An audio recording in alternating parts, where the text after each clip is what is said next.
Ladies and gentlemen, please welcome to the stage Miss Madison's Team 2024, Natalie Pop, to sing our national anthem.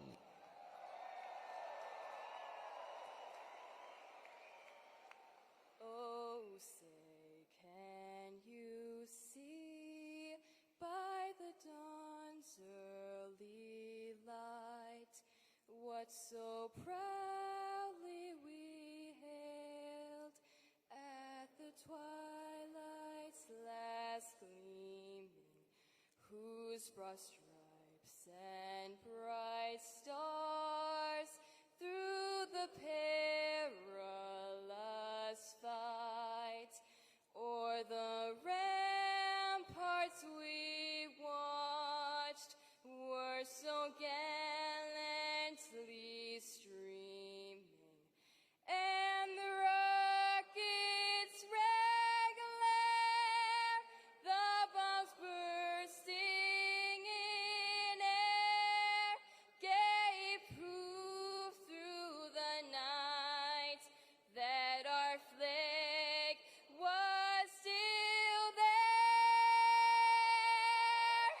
Oh, say does that star-spangled banner yet wave o'er the land of the free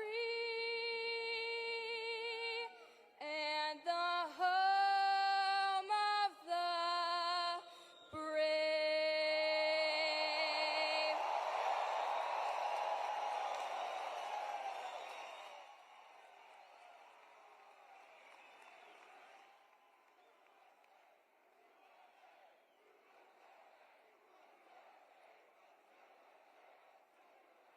Ladies and gentlemen, please welcome to the stage four-term Congresswoman from Hawaii's 2nd District and Lieutenant Colonel in the United States Army Reserve, Tulsi Gabbard.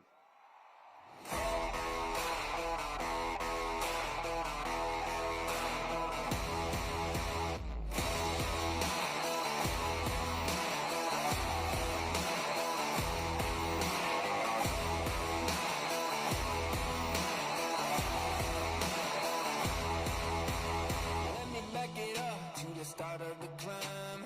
Faced with an army of vipers and lions, I had to keep on reaching up, cause it was my time to tear down the kingdom, call out the liars. Got a jail on my heart from the pessimist. Aloha! Nails in my mouth for a pessimist. It is such a privilege to join all of you here tonight. Thank you for your patience. It's worth the wait, right? What a special week to be here to join all of you. A few things have happened. Not sure if you caught it in the news. 2 former Democratic presidential candidates have endorsed Donald J. Trump to be president of the United States.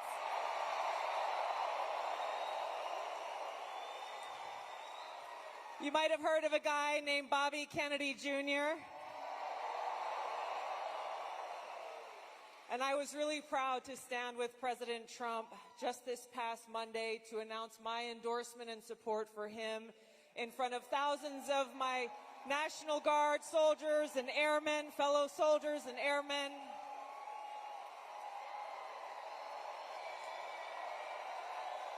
Because I am so excited about the opportunity that we have before us to stand together, not as Democrats and Republicans, but as proud Americans who love this great country.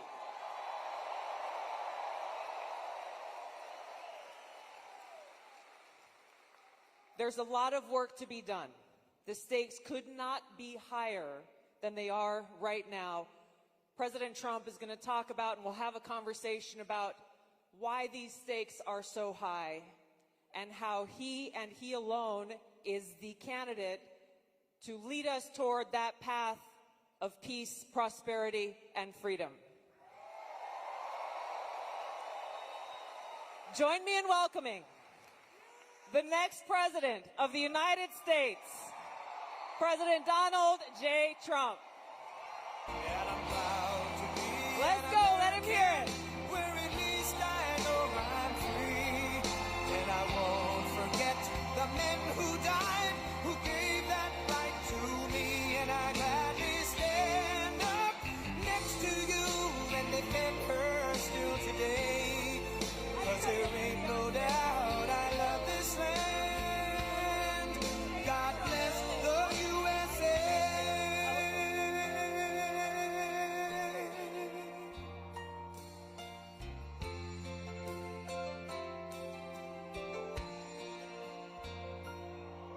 From the lakes of Minnesota to the hills of Tennessee, across the plains of Texas, from sea to shining sea, from Detroit down to Houston and New York to LA, where there's pride in every American heart, and it's time we stand and say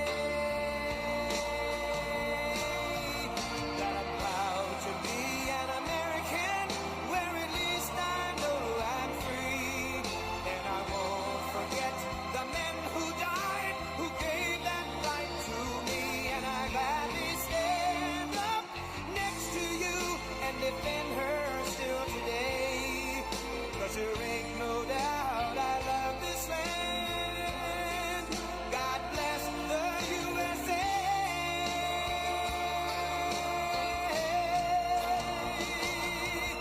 And I'm proud to be an American, where at least I know I'm free.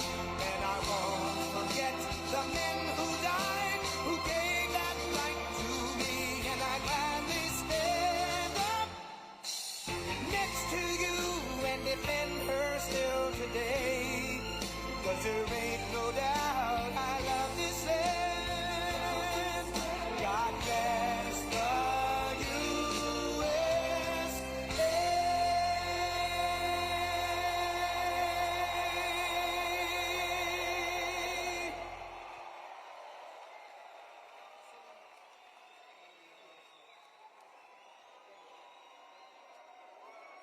Thank you. USA. USA. USA.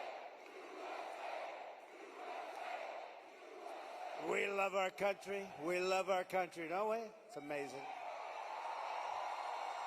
And it's a great country, but we have to take it back.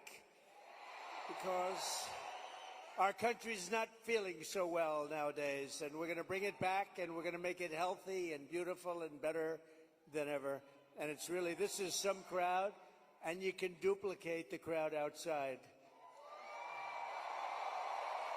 So, if anybody would like to give up your seat, that would be okay. No? No? Let's have a good time. Thank you very much, everybody.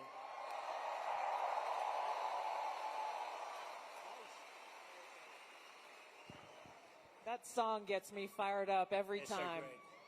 Lee Greenwood is so great. Great guy, too. Well, thank you, Mr. President. Thank this you. is a very special evening for us all to have a conversation about some of the real issues that are facing Americans across the country and that don't get talked about often enough. And I want to start with one that's very personal to me, hard to talk about sometimes. This is only the second time I've spoken about it publicly, but my husband and I were married almost 10 years ago. We wanted to start a family. We were very excited about it. Unfortunately, it was very difficult. We were not successful in trying to get pregnant. For us, IVF seemed to be the only option and the last resort. As you know, it's a pretty difficult process. It's very, very expensive. I was in Congress at the time, traveling. I would carry the medicine that I had to administer shots to myself sometimes in an airport bathroom. And ultimately, the most difficult part was every time going to the doctor for another transfer and hoping that it would result in a positive pregnancy test, and then being heartbroken over and over every time that test came back negative. Now, I know some of your opponents, your political opponents, are saying that you want to ban IVF. While it didn't work for us, it's worked for a lot of families. And I just know that there women and couples in this crowd, or those who are watching here tonight who may be going through this same struggle and are concerned about being able to have this option, either because they might not be able to afford it, or they're concerned that it just may not be available. And I'd love for you to talk to them about how they should feel. Well, thank you very much, Tulsi. And I didn't know about your situation. And it's tough stuff, right? Tough. Life is pretty tough. It can be beautiful, but it can be difficult. We are doing something with IVF, because IVF, as you know from friends and people you know, it's really worked out very well for a lot of people. It gave them a child when they would not have had a child. And I told my people I wanted to look at this a couple of weeks ago. And as you know, we have no taxes on a thing called tips. You know that? And I said, tell me, we did three things. We did that, and we did no tax for seniors on Social Security benefits. We want to have that. And I've been seeing a lot of IVF, and I kept hearing that I'm against it, and I'm actually very much for it. In fact, in Alabama, where the judge ruled against it, and I countered the judge and came out with a very strong statement for it, and the Alabama... You were very quick in your response to that. I was, but they were too. They were amazing. The legislature approved virtually my statement. I mean, full IVF, and it has really gone, it's terrific. And I said, so with the tips and with the Social Security, the no taxes on Social Security, I said, maybe for IVF, and I've been looking at it, and what we're going to do is for people that are using IVF, which is fertilization, the government is going to pay for it, or we're going to get or mandate your insurance company to pay for it, which is going to be great. We're going to do that. I can't tell you how life-changing that would be for so many families, because it costs a lot of money. A lot of people go into debt just for the hope of being able to start their own family. Well, it's big, and you know what? We want to produce babies in this country, right? We want to produce babies. So I think it's going to be something we sort of announced it a little bit. We were in a great place, Michigan. We all love Michigan, right? We're going to bring back the car industry, and we're going to get a lot of it back to Michigan. They've been taking our cars away. They've been taking our manufacturing away over years, over decades. And if you look at it today, it's a shell of what it was years ago, but we're going to bring it back. Mexico is right now building massive car factories, actually being financed and built by China, and they think they're going to sell their cars back into our country. It's not going to happen. That's not going to happen. Oh, listen to that. That is not going to happen. But so many things have gone wrong in the car industry. The union leadership has been horrible. I think I'm going to win by 85%, the union, but because we're bringing it back. And we're going to have electric cars, but we're going to have gasoline-powered cars, and we're going to have hybrids. We're going to have every kind of car. We're not going with just that. But I just felt that it would be a good place to announce it, and we did sort of the announcement there a little bit, and now we do the big announcement tonight in front of all of these television stations, all of the fake news, the fake, they're all over the place. They're all over the place. I don't know what's going on. We don't even know, I was saying, because we're doing this, and I finished, and I figured I was going to come here, and we were going to make a speech. I had a speech all set for you. I was ready. They said, sir, you're actually doing a town hall. I said, oh, nobody told me that. I said, who's doing it? They said, Tulsi. I said, well, that's at least good news. I've been a fan of hers for a long time, I have to tell you. So I didn't even know. I'm in the plane, and I'm looking over some material, and we're going to give you a hell of a speech tonight. We were set to give you one hell of a speech. They said, no, sir, it's a town hall. I said, why doesn't somebody tell me this stuff? And I don't even have any idea who we're doing it for. I don't know. Is it for a network or what? I see a lot of television all over the place, so maybe it's on all of them. But I did get to see the strangest thing today. I looked at the news conference of Kamala. I call her Comrade Kamala. She's you know that, she's a Marxist. Her father was a Marxist before her, so she was brought up in the family tradition. And she really is, and this country is not ready for a Marxist. We don't want a Marxist as a president. And she destroyed San Francisco. She destroyed California. And we're not going to let it destroy our country. I'll tell you, it's not going to happen. So, but just to finish, so for some reason she doesn't want to talk to anybody. So she's either not the smartest light in the ceiling. I'm trying to be nice here. I want to be. They say, be nice, sir, be nice. You know, it's hard to be nice when somebody is destroying your country and wants to destroy your country. It's hard to be like nice. But she is, she was a terrible vice president. She was a terrible border czar, worst in history probably, not just in this country. But the border, you know, millions and millions of people, I say 20 million plus, have poured through the border during their term. I had the safest border in the history of our country. They have the most unsafe border in the history of the world. And they're coming through, and many of them are from prisons and jails. There's a slight difference, as you know, prisons and jails.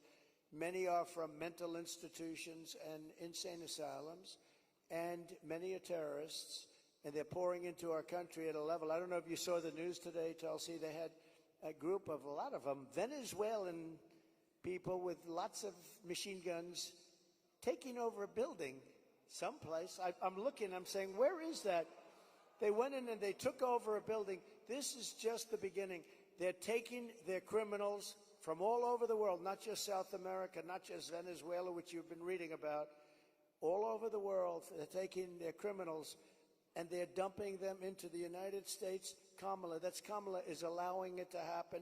And they actually want to give them papers. They want to make them citizens, and they want to give them your Social Security. They want to give them your Medicare, and your Social Security will collapse under her. I'm the one that's going to protect the Social Security. But they're coming, I will totally protect, as I did for 4 years. And there was no age increase, there was no anything. We're going to protect. You know, they destroy you with inflation, and then they want to destroy your Social Security, so it's not going to happen.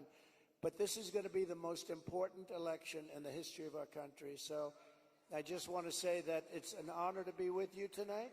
It's a forum that's very different because I have no idea who the hell is broadcasting it. But all we'll do is we'll talk because we're friends. I love this state. I gave them Marinette. We gave them a very big... You know, Tulsi, we have a ship contract, and as you know, we gave Marinette yards, but we gave them a tremendous contract. They wanted it all over the country. I said, we're going to get it for Wisconsin, and it's a big one, and they're doing a great job, I understand. So we got that, and we're going to have a good time tonight. So let's go. Mr. President, you talked about immigration. We actually have Amber here who's quite concerned about that, and she's got a question for you.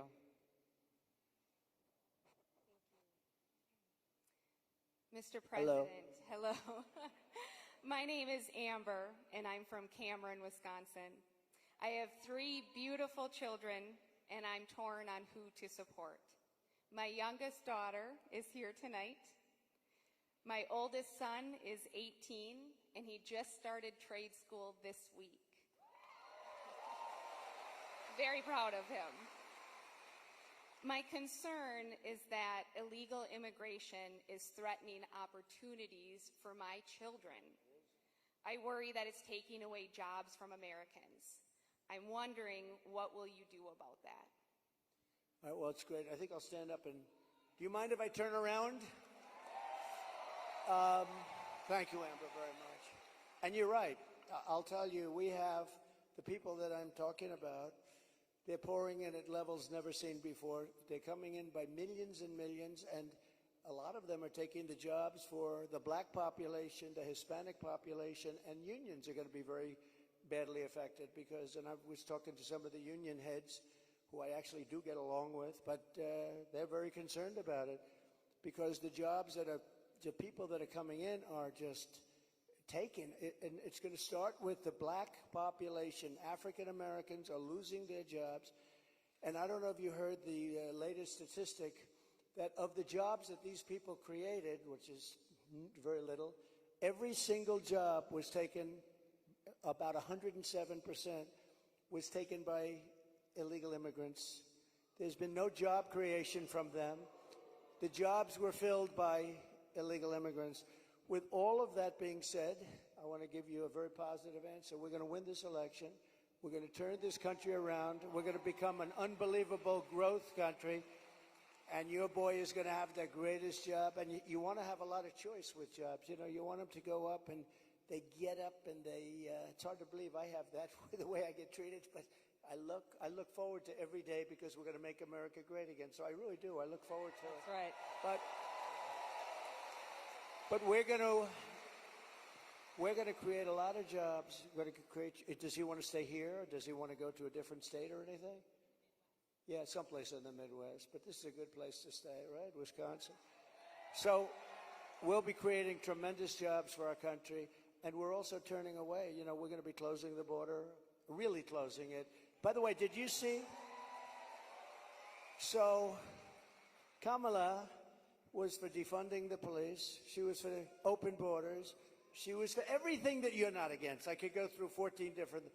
She's changed in every single one of them. In fact, I think we should see the man in the red hat and the beautiful woman in the red hat says, "Make America Great Again." Perhaps we should give Kamala a "Make America Great Again" hat, right?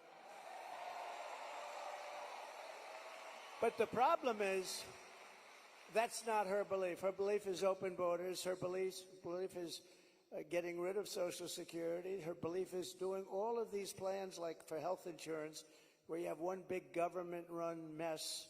And if you have private plans, a lot of the people in this room have private plans. They're incredible plans. They worked hard to get those plans, and that's what they want. But with her, she wants to have, it's really a communist type of government. And I just saw her, Tulsi, she was sitting behind a desk doing this interview. And I said, "Dana Bash, you could make yourself big tonight. All you have to do is be fair." I haven't seen the questions, but they gave out a sample. In fact, she's going to be on later on tonight with a taped. It was a taped. We're doing it live. Why are we doing it live and she's doing it taped? But that's right. He's real. But she was sitting behind that desk, this massive desk, and she didn't look like a leader to me, I'll be honest. I don't see her negotiating with President Xi of China. I don't see her with Kim Jong-un like we did with Kim Jong-un. So we're going to have to see what happens. I'll tell you what, November 5th is going to be the most important day in the history of this country. Go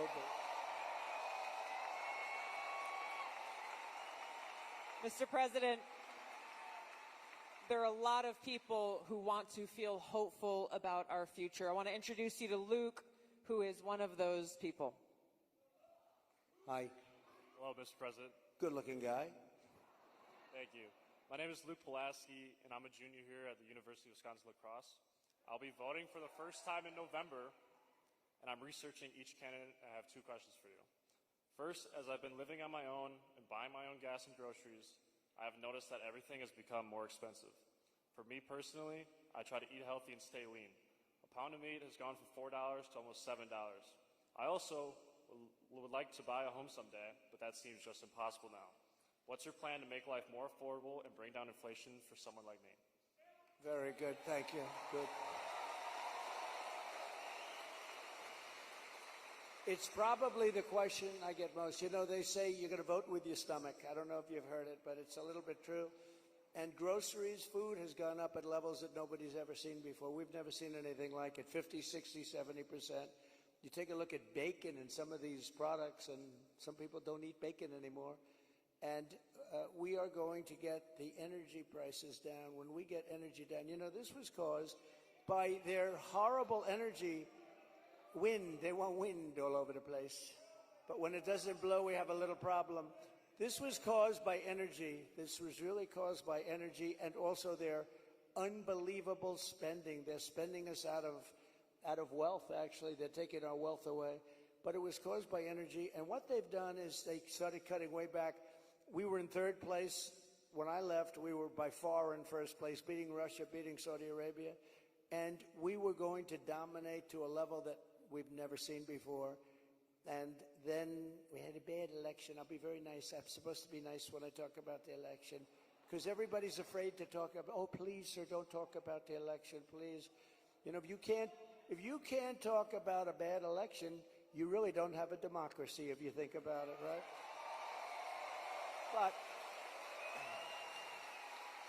But what they did, Tulsi, is they took back the oil production.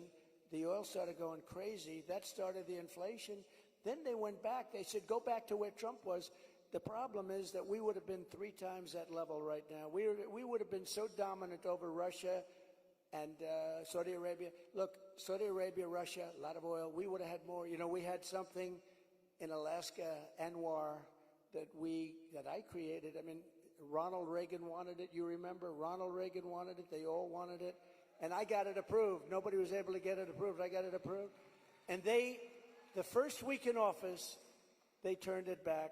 They said, no, it's the biggest site possibly in the world. Could be bigger than Saudi Arabia. Well, we're going to start that up. We're going to become the energy capital of the world. We're going to pay down our debt, and we're going to reduce your taxes still further.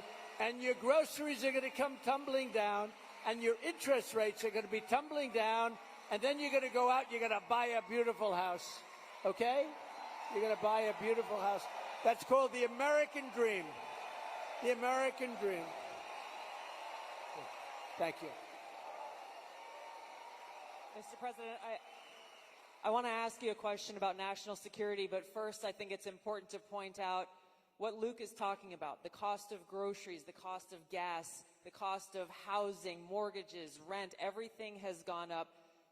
Kamala Harris's plan that she has announced is government price controls. And I think it's important to touch on, you just laid out your plan. What's going to happen if Kamala Harris institutes price controls? So that's a communist plan. It's never worked. And it's been tried by others. Believe it or not, Richard Nixon tried it. A lot of people tried it. It's been tried many times, and it always leads to the same failure. Tremendous inflation, lack of product. You don't have anything. The stores are not stocked. It has never worked. It's called control. They want control.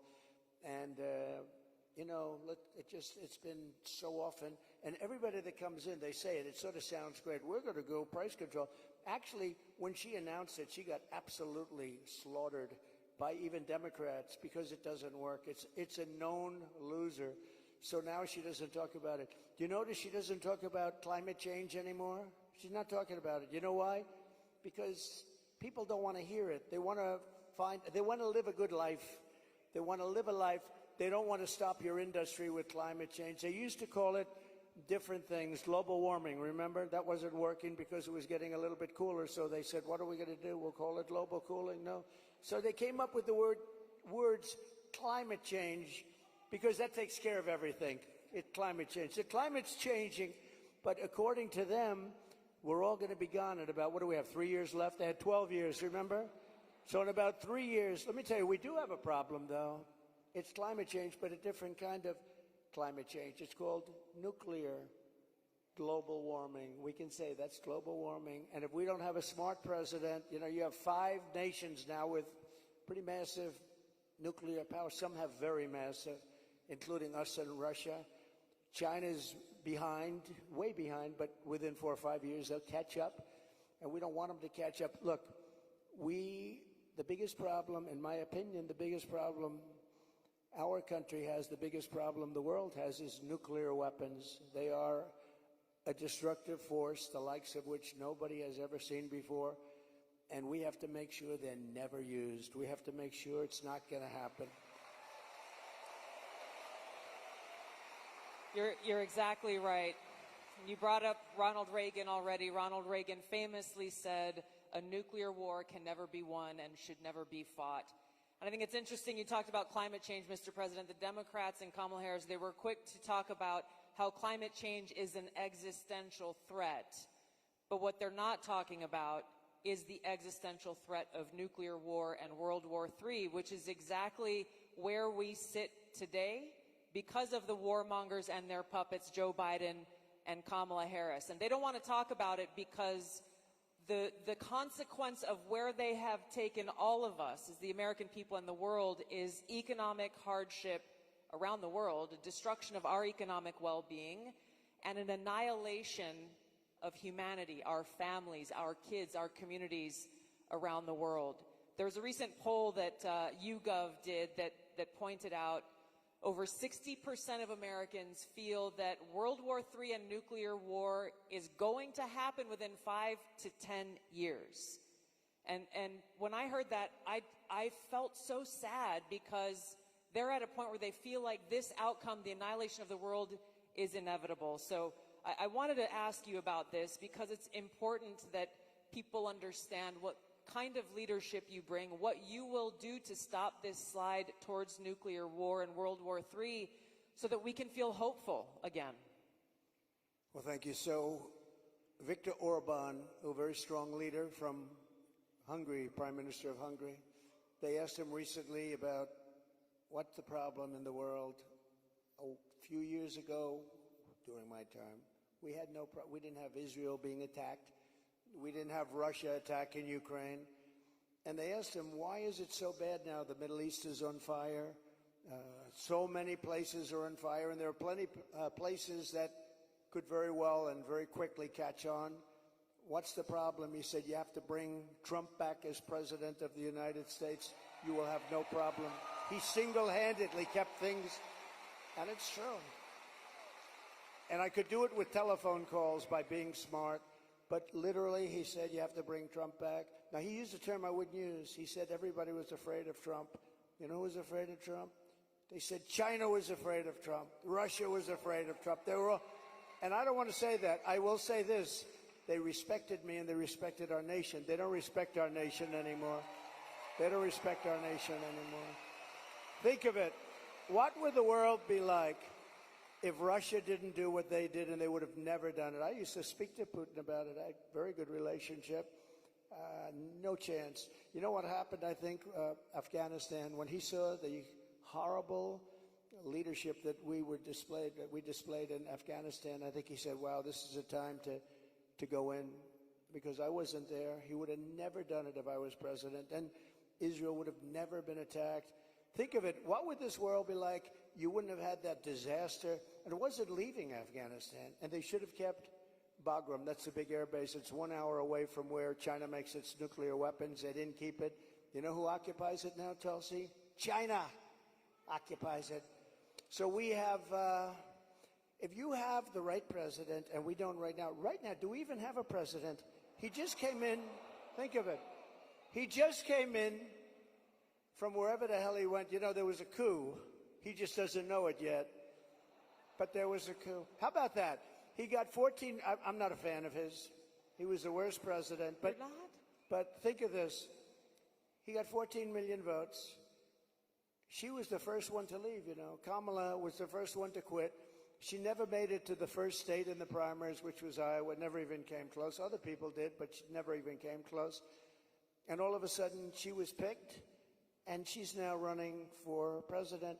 And look, it just started, really. It just really started. The polls have us up here. We're up in states, but it's close. It's close. It's close. And, you know, they cheat like hell, so we don't want to have it too close. But because we have to win this. We're not going to have a country. But with him, I was so far up. We had a thing called, how did he do in the debate? Did you think he did well? Not too good? No, they wanted to have a debate. I said, okay, it's a little bit early, isn't it? I was trying to talk them out. I said, well, it's a little early for a debate, right? And they said, well, I think we'd like to do it. And that was not a good debate for them. That was not a good debate. So that was the beginning of the end for him. And they started looking. But they picked a woman that had absolutely no votes. She got no votes. And now she's running. So when you say threat to democracy, they are a threat to democracy. I'm not a threat to democracy. I'm not a threat. Thank you. Mr. President, crime and the rise of crime is on the minds of a lot of people. I want to call on Danielle here, who has a question for you. Hi, Danielle.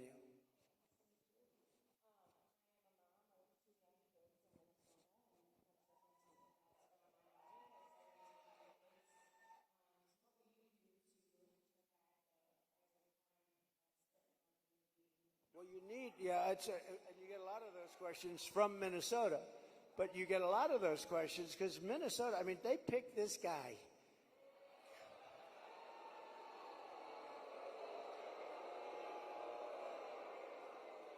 He is weird. Right? He's weird. I'm not weird. He's weird.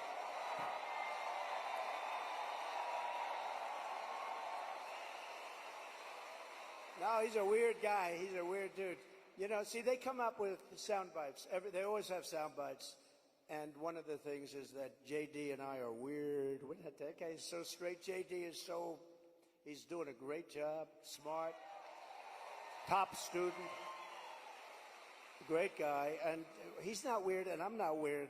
I mean, we're a lot of things. We're not weird, I will tell you. But that guy is weird, don't you think?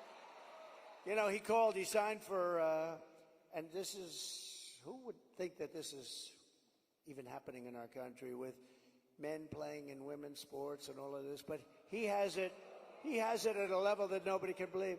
A bill that every boy's bathroom will have tampons, okay? Hence his name, Tampon Tim. But think of it. Think of it. And you know, on the question of abortion, he is the one, abortion in the 9th month. And if the baby in Minnesota, and I'd love to win Minnesota because those people aren't digging this guy. They're not digging this guy. But think of this. 6 states, Minnesota's one of them. If the baby is born, you're allowed to execute the baby think of that, after birth in Minnesota, you're allowed to execute.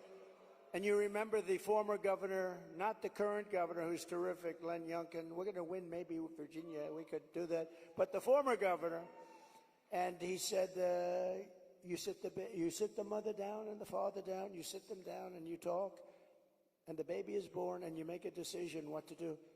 He meant, do you execute the baby after birth? And according to what they have passed and legislation, in Minnesota, they're allowed to execute the baby after birth. And this guy is a participant. And that's why she picked him, because she is, in fact, a Marxist/communist. Remember, I'd say all the time, our country will never be socialist, right? We will not have a socialist. Well, I was right. We skipped socialism. We went to communism. This woman has to be stopped. Mr. President, we have time for one final question. I don't know if we can get a mic to Bernardo. He's got an important question, given very soon we will be honoring the anniversary of September 11th and all of the lives that were lost on that tragic day and that tragic attack where we were attacked by radical Islamist terrorists. And Bernardo wanted to share his thoughts and had a question for you on this. Thank you. Mr. President, my name is Bernardo. I'm a voter here in Wisconsin, live in the wonderful La Crosse County here, and I'm also a father of 8. I have 7 here with me.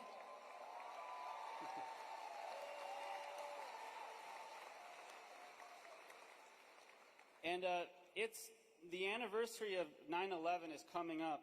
I'm concerned that we're more vulnerable now than ever.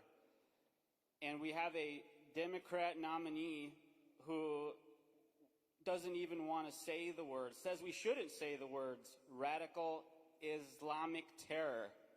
How are we going to protect America from a terrorist attack? First of all, it's a great question. And, you know, we have radical Islamists pouring into our country along with everybody else right now. They're coming in at levels that nobody's ever seen before. We kept them out. We had 1 year where Border Patrol put down, it was, I believe, 2019, where they, and I don't believe this, I don't believe it's right, but I'll take it. They said 0 came in 20, that was my term, 0. Now we have thousands. I'd like to say that was true. It's probably not, because I can't imagine that, but we were very tough on that.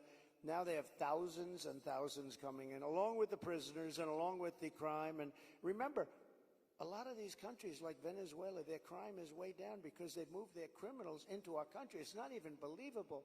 But your question on Islamists and all of the jihad and all of the things that they talk about, they have to respect your country. They have to respect your leader. You know, I had no radical Islam crime for 4 years, and I didn't want to talk about it. I talked about it after, but I didn't want to talk about it during. I don't want to say like, I had absolutely, and the next day you get hit.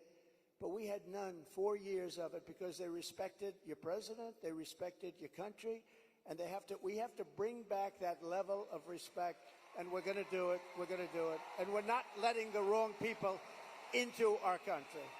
Okay, thank you very much. Great question. Thank you, Mr. President. I know you have run out of time here, but thank you for having this conversation with the people of Wisconsin and people across the country who are watching and concerned about these very same issues. Thank you, Mr. President. Thank you everyone, much. for being here. Thank you, everybody. Vote. Vote. Thank you, everybody, very much.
Once in your shoes, I said